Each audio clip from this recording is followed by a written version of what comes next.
देखिए दोस्तों, आपके सामने सवाल लिखा हुआ है और सवाल क्या है कि x माइनस वन और अगली ब्रैकेट में x प्लस वन, सेम जो इधर है वो भी इधर है।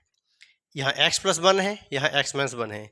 इसको उठा के इधर कर लो चाहे इसको उठा के इधर कर लो, बात एक है, हमने इधर को इधर कर दिया है। ठीक है, डरने वाली बात नहीं है। क्यों? क्योंकि देखो यह गुणा का साइन छिपा हुआ है, यहाँ पर भी गुणा का साइन छिपा हुआ है। भाई 2 4 जा, अगर हम 2 4 की मल्टीप्लाई करेंगे तो 8 आएगा, और अगर 4 को इधर करेंगे 2 को इधर करेंगे तो भी तो 8 ही आएगा। 10 नहीं बन जाएगा। तो सेम कंडीशन है, इसको इधर कर लीजिए इसको इधर कर लीजिए, बात एक है। लेकिन हमें करनी क्या है, यहाँ मल्टीप्लाई करनी है, गुणा करनी है। ठीक है, तो कैसे करेंगे ध्यान से देखिएगा। जैसे यहाँ आपको ये देखना है, यहाँ डिफरेंट का है, एक माइनस का और एक प्लस का है, तो यहाँ मल्टीप्लाई डायरेक्ट कर देंगे।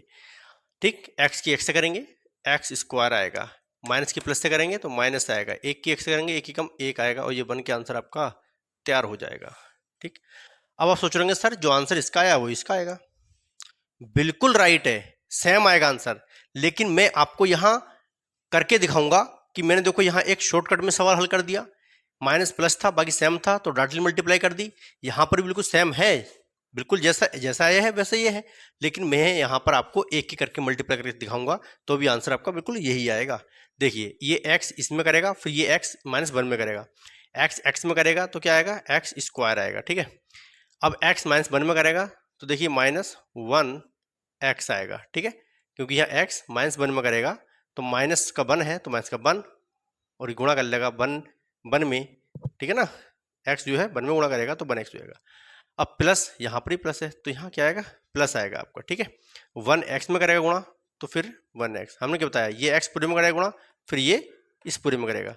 अब देखो यहाँ प्लस यहाँ माइनस तो माइनस, वन वन में करेगा तो क्या आएगा, वन आएगा। राइट, अब देखिए यहाँ एक प्लस का और एक माइनस का है, तो ये आपस में माइनस प्लस हमेशा कैंसिल हो जाते हैं जब बिल्कुल इक्वल होते हैं, बराबर होते हैं, एक जैसे होते हैं। अब देखिए एक्स स्क्वायर है तो यहाँ एक्स स्क्वायर बचा आपका, माइनस वन है तो यहाँ पर माइनस वन बचा आपका। आप मुझे बताइए कि देखिए आंसर सेम हुआ या नहीं हुआ।